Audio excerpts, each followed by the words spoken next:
Jay and Jay seem to have a really good relationship. I'm curious when he gets kind of juked, if you will, by Spencer Rattler, if you ever, give him some crap for that. Nah, not during the game, because I really try to just like pick people up, because we all hard on ourselves. So like I don't want nobody just like dwelling on a mistake they made whenever like it don't matter no more. So I try to pick them up. Yeah, Kirby mentioned the 2 red zone touchdowns y'all gave up in the first half as being huge, being down 11 at halftime. Just what, as a defense, do y'all need to do to improve and keep holding guys to field goals other than touchdowns in the red zone? Really just keying on our jobs. Really just everybody doing their job and playing their part for real. Sometimes during the game when we would like have a hole here and there, so we'll just kind of try to bring that together and fix those mistakes. Xavier Sori's kind of coming into his own the last few weeks after just being out, not being out, but just kind of being off the field. Just what have you thought his progression and what kind of player is he in the locker room and just kind of on campus? What kind of player is he? Sori, he real athletic. Like you see it on the tape. His athleticism is kind of like crazy. And what kind of like person he is. Like Sori, one of my best friends. Me, Sori, and Pop are roommates, so we all like came in together. We've been close since freshman year, so like to see us all out there playing together, like that was what we dreamed of freshman year. So it's been fun. Smael, I know you stay pretty focused, but is there any point when you look up at the scoreboard and see you guys trailing at home 14-3? I mean, there's been so much success, so many wins in a row. I mean, is there ever a moment? Does it fuel you, or was it a little, I don't know, surreal to see yourself behind like that? Was it surreal? I mean, like times like that, of course, like we didn't really expect it, but like it's a football, so you kind of gotta go with the unexpected and just key in and focus on what you gotta do to improve. Really, you can't really like sit there and be shocked in the moment because like that ain't gonna do nothing towards winning. Smael, I know you obviously dealt with the offseason injury. What was the journey for you like to get back to playing, and how are you feeling 3 weeks into the season? It was hard. It was real hard, like from like a mental standpoint, just because like it kind of caught me off guard. But what was the second half of your question? Just how are you feeling right now, and I guess are you up to speed quicker than you maybe anticipated that you were going to be? Yeah, I came back quicker than I thought I would, but I'm feeling better. Like it feels better and better every week, so just trying to keep improving. Yeah, Michael had a really big second half on Saturday. Was there anything, at halftime that sort of indicated he was going to go out there and do what he ultimately did and sort of rally you guys defensively? Yeah, anything specific? Not necessarily. We just went in there, got our game plan adjustments for the second half, and then like I feel like the defense as a unit kind of like, came together and just went out there and did what we were supposed to do.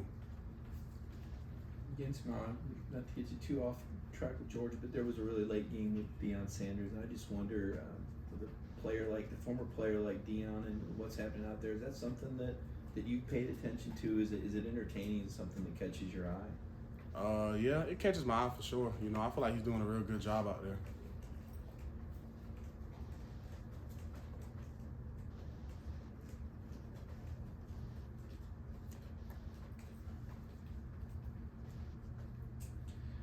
On an overall look of kind of the defensive line, and especially Michael's performance, I mean, how much does that open up your responsibilities, especially on that sack that you and Jamon got back there?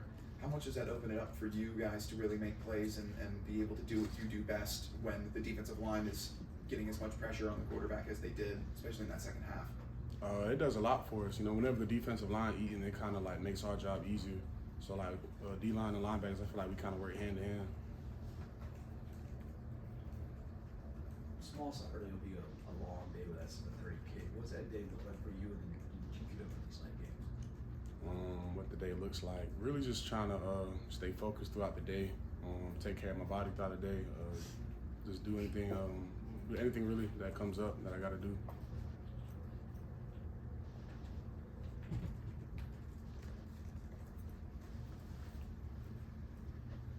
You kind of touched on your relationship with Jamon Johnson. What is it like to have another year getting to play next to him and being able to start alongside him again, just for another year? Yeah, it's been real fun. Like I said, like since our freshman year, like we like talked about it, and like it's kind of crazy to see it like coming to life. Really, like the things we talked about and dreamed about. So it's been fun. Kirby brought up the 3rd and 16 screenplay that they scored a touchdown on to start the game last week. That he pointed to that as one of the first half mishaps that led to the way halftime was. What is the reaction that you all get on the sideline from coaches just when there is, I guess, a mishap like that? Just get the correction and then go out there and try to fix it. Really, you know, we don't really panic. You can't panic at a time like that. You know, that's when everything's gonna start getting worse. So just stay poised, stay focused, and go out there and play the ball.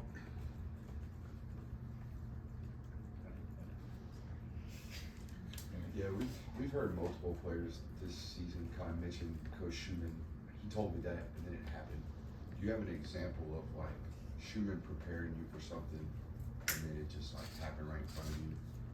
Yeah, it's kind of crazy how Schumann be doing that. Like Schumann probably one of the smartest people I ever met. Like an example, my TFL versus TCU on that like stunt I ran when I tackled Max Duggan. Like we had worked on that like all week, and then he told me he was gonna try to call it whenever he seen a certain set, and then he called it, and then they ran the play that he called it for. So it was kind of crazy like seeing that happen. Played for Spence, right, in high school.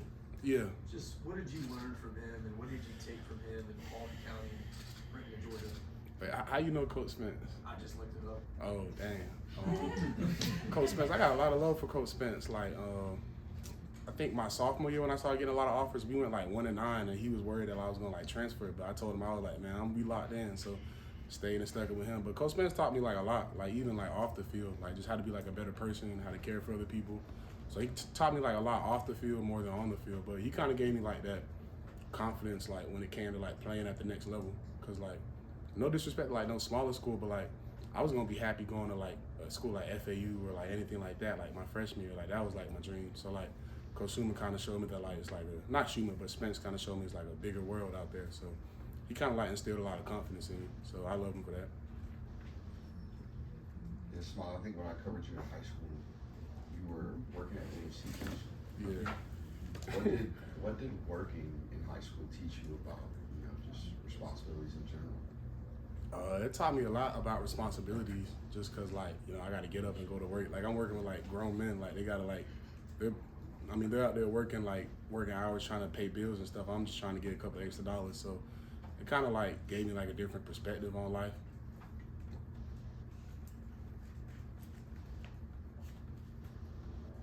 Any more questions?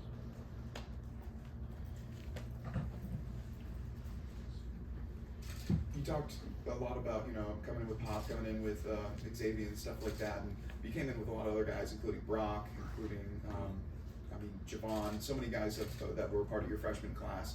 I mean, to be a part of a group that's now contributing at such a high level, what does it mean to, again, just be doing that? It's kind of like crazy because like, you know, college kind of flies by fast. Like everybody says it flies by, but you don't know till like you really experience it. Like it flew by. Like, I feel like it was just yesterday. So like us coming in as freshmen, not really knowing what's going on, like kind of lost to like where we're at now. Like it's been crazy. Any more for Smael?